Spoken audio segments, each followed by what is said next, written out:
Olá, vamos falar sobre a origem do marketing. Até o marketing 4.0, que é o marketing digital. Vamos falar um pouco da história da comunicação. Vamos falar de Philip Kotler, o pai do marketing. Pois é, não tem como determinar precisamente quando o marketing nasceu. Agora nós vamos contar a sua origem, mas também um pouquinho da origem da comunicação, porque o marketing trabalha estratégia de comunicação, relacionamento e vendas. E saber dessas origens é muito importante, é muito legal e curioso. Com certeza você vai achar interessante. Nós vamos passar um conteúdo muito rico sobre isso e no final te dar 4 dicas importantes que vai agregar ao seu negócio para você começar a trabalhar com marketing digital ainda hoje. Ok? Esse é o canal Atitude em busca da alta performance. Seja bem-vindo. Eu sou Anderson Reis. Vamos começar falando de comunicação.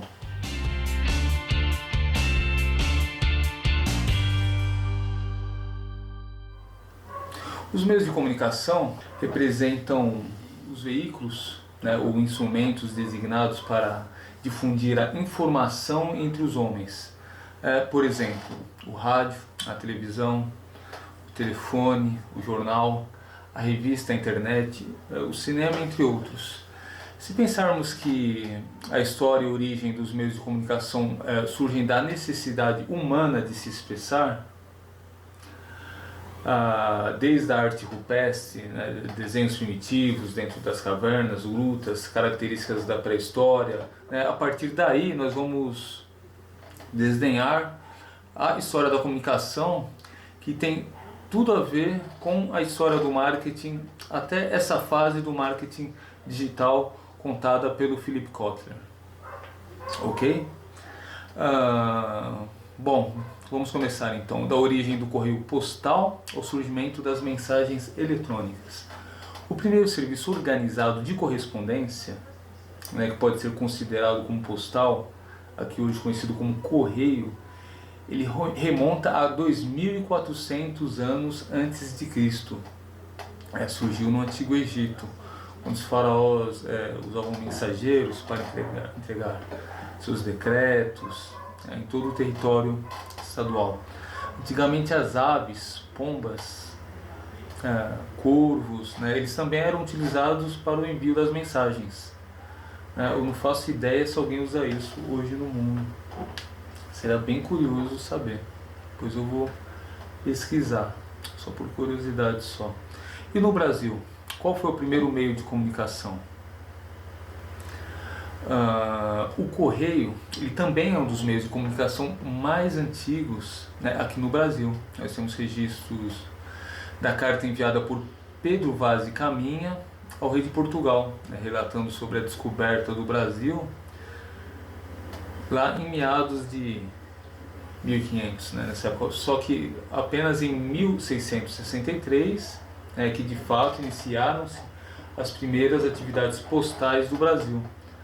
Cartas, documentos, objetos, sejam elas públicas ou privadas, pessoais, etc. E depois o telégrafo chegou ao Brasil em 1957, com a primeira linha instalada no Rio de Janeiro, criada na década de 1930 por Samuel Morse, nos Estados Unidos. Ele criou em 1930 nos Estados Unidos, e depois ela foi instalada no Rio de Janeiro.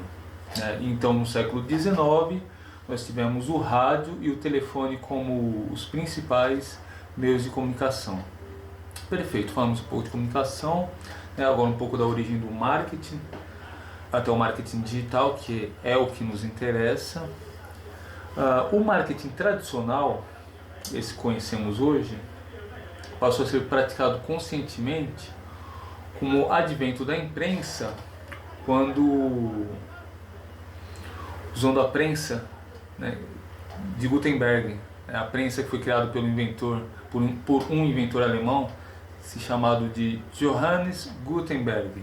Com essa criação foi possível produzir material escrito em grande escala, e é o que fez nascer os jornais, revistas, os primeiros meios de divulgação da propaganda em massa, né, utilizadas até hoje. Popularmente, a ferramenta de marketing digital, primeiramente começou a ser usada dentro das estratégias da empresa, foi o e-mail, né? A mensagem eletrônica. Ela surgiu em 1971, quando Ray Thompson, né, enviou a primeira mensagem de um computador para o outro, isso tudo dentro de um quarto, utilizando um programa que na época ele deu o nome de SNDMSG, que ele acabara de desenvolver naquela época lá, né? A rede se expandiu e a internet chegou ao Brasil em 1988. Essa sigla que ele usa, SNDMSG, é uma expressão em inglês, uma contração de uma expressão que quer dizer send message, né? Quer dizer enviar mensagem. Thomson, ele também inovou na medida que escolheu o símbolo da arroba, nós conhecemos hoje como arroba, né, para distinguir as mensagens destinadas às caixas de correio na máquina, né, que se dirigiam à rede. Essa arroba, esse símbolo, né, ele significa na verdade at, né, que em inglês quer dizer, ou seja, em algum lugar, né. Logo ele enviou para si próprio uma mensagem de e-mail. O primeiro endereço de e-mail criado foi o nome dele. Ele instruía os parceiros lá que trabalhavam junto com ele, como é que eles organizaram isso daí. Primeiro você coloca o nome, você coloca o at, que é o símbolo da arroba, né, aquele A com círculo, e depois o nome do local de trabalho, né. Então o primeiro e-mail foi Thomson@bbn-texena. Esse BBN era porque ele era funcionário de uma empresa que se chamava Bolt, Beranek and Newman, né, a BBN. Uma empresa contratada pelo Departamento da Defesa dos Estados Unidos para implantar a ARPANET. Perfeito. A internet surgiu em 1971, essa empresa foi contratada uns 3 anos antes. Acredito que em 1968, por volta disso. Vamos lá, evolução das empresas e relacionamento com o cliente. Nos primórdios da antiguidade já existia a troca comercial, né, principalmente o escambo, né, muita troca de riquezas, né, como vestimentas, alimentos, o sal, por exemplo, que era muito usado naquela época. Mais ou menos no período da Revolução Industrial, em torno de 1760, né, tínhamos o foco na produção em alta escala, né? As pessoas queriam produzir cada vez mais. As empresas eram pequenas e a demanda ela era muito grande. As empresas não davam conta de produzir, né? Às vezes tinham fila de espera. O que produzia, vendia naquela época. Eles não davam realmente conta do recado, né? E não existia atendimento ao cliente, não existia pós-venda, né? A qualidade do produto muitas vezes era baixa. Aí no passar do tempo, mais empresas no mercado surgiram, né, em torno de 1900, né, antes da Segunda Guerra Mundial, e o foco mudou. As empresas começaram a ter concorrência entre si, então o produto de uma tinha que ser melhor que da outra. As empresas começaram a aumentar a qualidade do produto e conforme o tempo passava, o consumidor começava a ter mais escolhas, né? Mas o foco ainda continuava a ser a venda a qualquer custo. Logo mais as empresas procuraram expandir as suas fronteiras, abrir novas filiais em outros países, isso ainda em meados da Segunda Guerra. Perfeito? Então vamos falar agora da evolução das fases de marketing por Kotler. Deixa eu ligar essa luz aqui, ela sempre desliga. Não tem problema nenhum, mas é uma luz importante aqui, que ajuda a gente no nosso trabalho. Evolução das fases de marketing por Kotler, Philip Kotler, grande pai do marketing.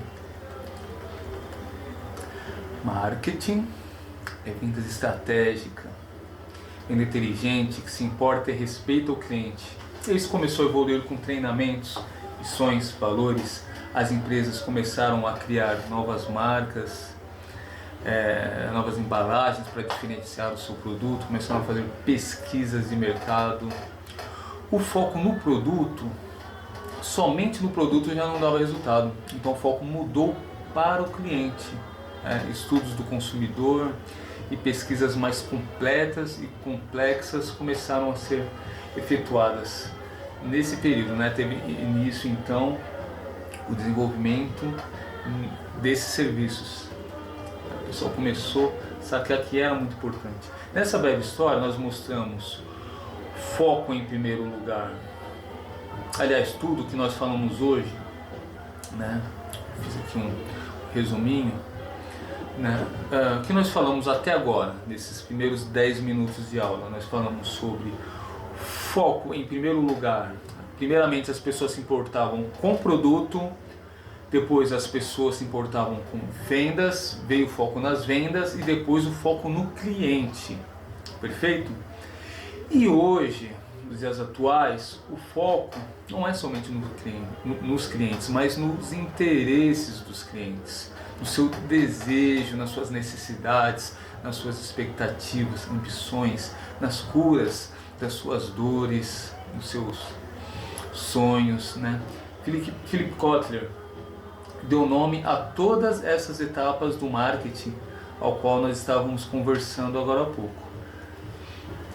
E assim, dessa maneira, nós conseguimos entender de uma maneira mais organizada, seguindo esses estudos do pai do marketing, da maneira como ele classificou, correto? Então, como começou essa história das estratégias de marketing nas empresas, desse comportamento, desse relacionamento com o consumidor? Marketing 1.0. A primeira grande era do marketing, ela surgiu após a Revolução Industrial, é conhecida como a Era dos Produtos.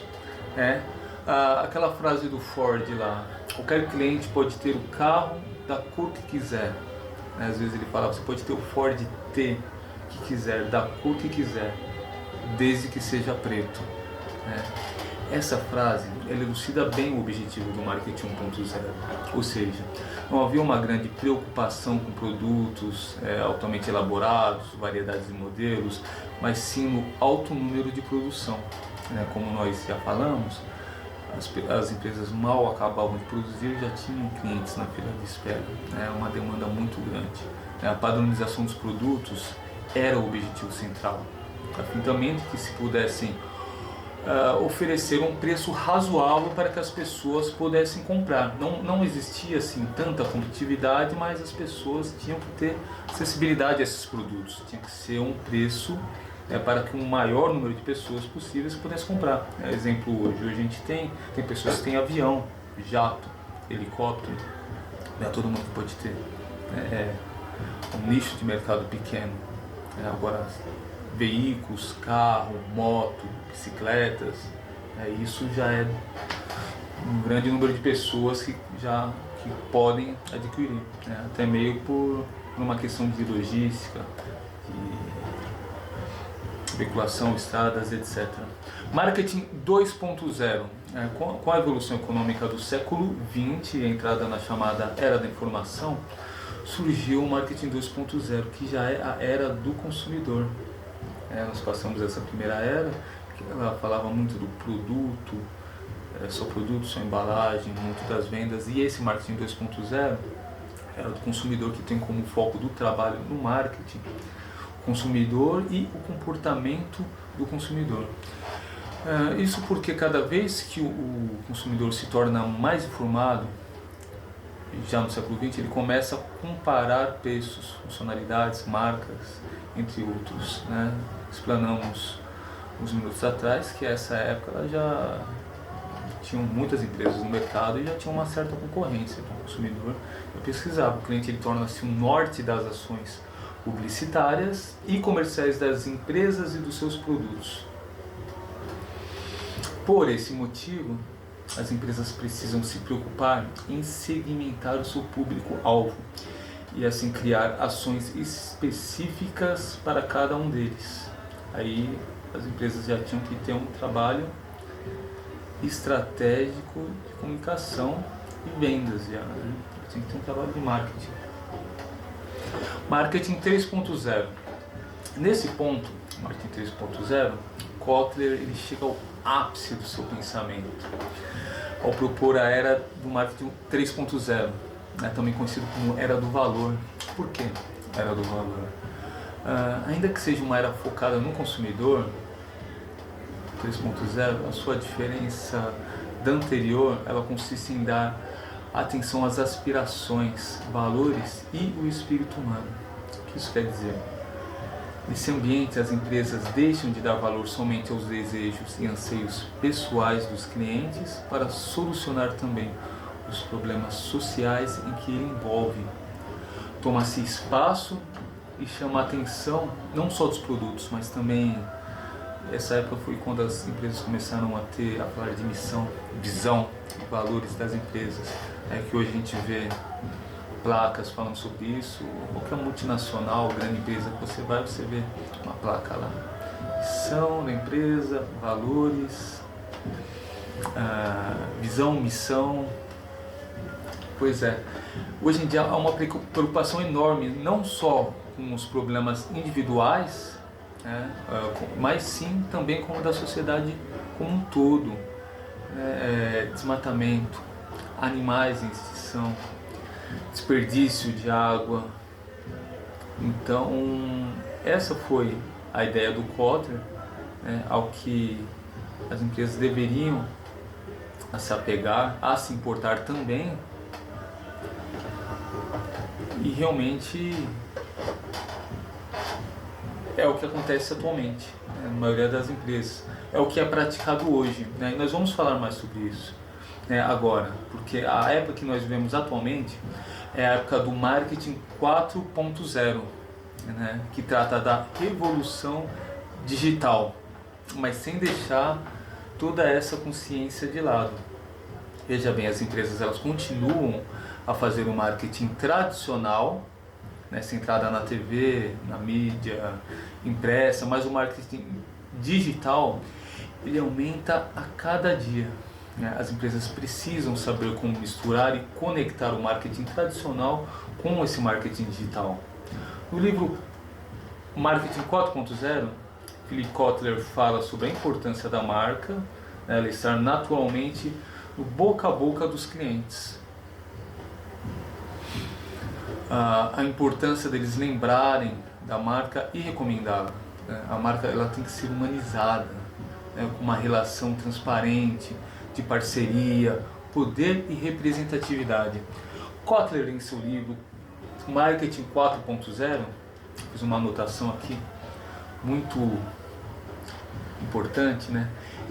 Nesse livro ele também defende que o posicionamento de uma marca referente à consciência ambiental é muito importante, né? Como nós já vimos na fase do marketing 3.0, né? Está agregado todas as fases nessa fase do marketing 4.0, né?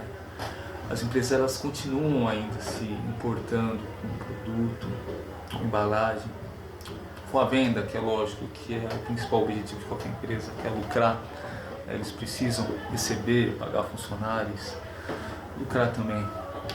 Eles estão preocupados no cliente, nos interesses, anseios do cliente, que é o verdadeiro patrão de toda a empresa, né? Tem uma frase do Samuel Klein que ele fala que o patrão de todo mundo é o cliente, ele que pode admitir e demitir sua empresa. Isso é verdade. E o que as coisas que foi ensinado da fase do marketing 3.0, ela também está agregada a esse marketing atual do dia de hoje, né? Que trata aí das técnicas de marketing e comunicação digital. Então, as pessoas ainda são preocupadas com a emissão de poluentes, defesa dos animais em extinção, se posicionar contra o desmatamento, se posicionar em frente ao consumo inteligente de água. É importante as marcas defenderem algumas causas, ter uma certa moralidade, não pensar somente nos lucros, não fabricar e despejar qualquer tipo de poluentes nocivos à água, no ar, fazer a coisa certa, né? Para um bem comum, ser responsável, né? Se importar em cuidar do planeta e deixar um mundo melhor, né? Para os nossos filhos, para os nossos netos, né? Assim como nossos consumidores também fazem e devem fazer, né? Não só deveriam fazer, mas devem fazer. Kotler fala sobre o marketing de conteúdo bem aplicado com inteligência em cada etapa da curiosidade e adição dentro da estratégia de relacionamento.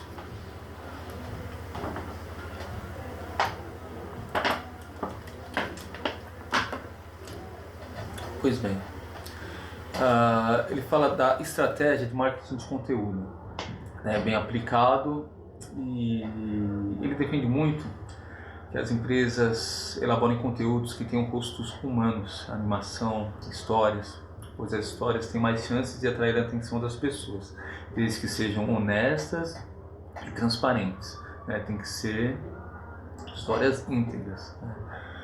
No marketing atual, Kotler enfatiza a importância do uso de aplicativos, porque mesmo que o cliente esteja na sua loja física, ele está pesquisando no celular, ele pode estar dentro do carro, tem um monte de outdoor passando, mas na maioria das vezes ele está olhando para o celular, às vezes até quando está almoçando, jantando, na televisão, está no celular.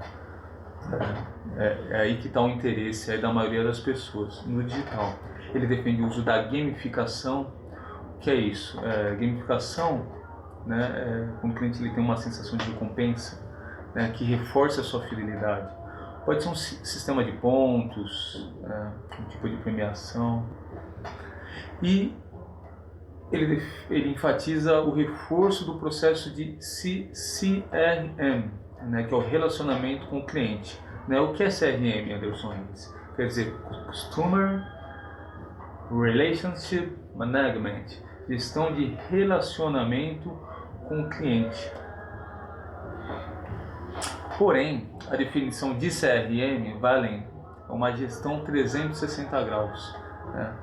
Ela ajuda a reduzir os custos da empresa e aumenta a lucratividade por meio de organização e automação dos processos de negócios, que gerenciam a fidelidade e a satisfação do cliente. É um software, CRM, na verdade, ele gerencia essa relação com o cliente visando uma satisfação a partir da automatização e organização dos processos, ajudando a reduzir custos e aumentar os lucros do negócio. Uma ferramenta bacana, e para a gente finalizar aqui essa aula, no livro do Kotler, ele fala também sobre o fator UAU. O que é o fator UAU?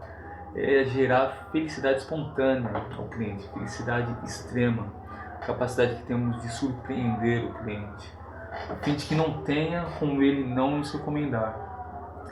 E esses são os ensinamentos aí que Philip Kotler, o pai do marketing, nos deixou, né, explicando bem as gerações, as fases, as etapas aí do marketing, desde o marketing 1.0, 2.0, 3.0 e o 4.0, que é o marketing atual, a qual nós estamos aí vivenciando, trabalhando, que não deixa de se importar com o produto, com a embalagem, com as vendas, com o cliente, com os valores do cliente, com seus interesses, mas se importa também com os valores, com a missão, com os objetivos, com todos os fatores externos e sociais, né, que vão além dos interesses da empresa, e com o cliente, né, que são essas questões aí de desmatamento, o consumo de água, os animais em extinção, junto com o marketing digital, porque nós vivemos hoje numa era digital. Esse marketing aí que foi implantado desde a época de que surgiu a internet, teve seu ápice aí na década de 90 e só vem a crescer a cada dia mais. E nós vamos falar isso aí numa próxima aula aí, somente sobre marketing digital, a relação dele com as redes sociais, perfeito? E para você começar hoje, né, com marketing digital, 4 dicas básicas aqui que eu anotei para você, levar para sua casa, refletir sobre isso, começar a trabalhar já. Sobre nossas outras aulas nós falamos sobre estratégias de marketing, falamos sobre marketing digital. Se você ficar com alguma dúvida, assista as outras aulas também, que é muito importante. Então vou deixar só 4 dicas hoje aqui sobre como elaborar um plano de marketing digital. Perfeito? Dica 1. Defina muito bem seus objetivos. O que você pretende fazer, onde você pretende chegar com seu produto ou serviço. Tenha aí seus objetivos e a partir disso tenha as suas metas. Pesquise e conheça o seu público-alvo, ao que se destina o seu produto ou serviço. Esse é o seu público-alvo. Estabeleça suas principais estratégias de marketing digital. Falamos disso numa aula passada. Estabeleça estratégias de marketing digital, estratégias inteligentes e a partir disso, dica 4. Defina os canais de marketing a serem utilizadas, as mídias. É importante você trabalhar também o marketing tradicional, usar mídia impressa, rádio, TV, né, junto com algumas mídias digitais que a gente tem hoje em dia. Alguma rede social, de acordo com o produto que você trabalha. A gente tem aí várias redes sociais importantes, né, como o YouTube, por exemplo, como aí o Facebook, Instagram, LinkedIn, né, WhatsApp, entre outras aí. A próxima aula vamos falar só disso, só do marketing digital e dessas mídias, ok? Não perca a próxima aula. Obrigado por ter acompanhado essa aula até o final e tamo junto, nos veremos em Vitória. Grande abraço!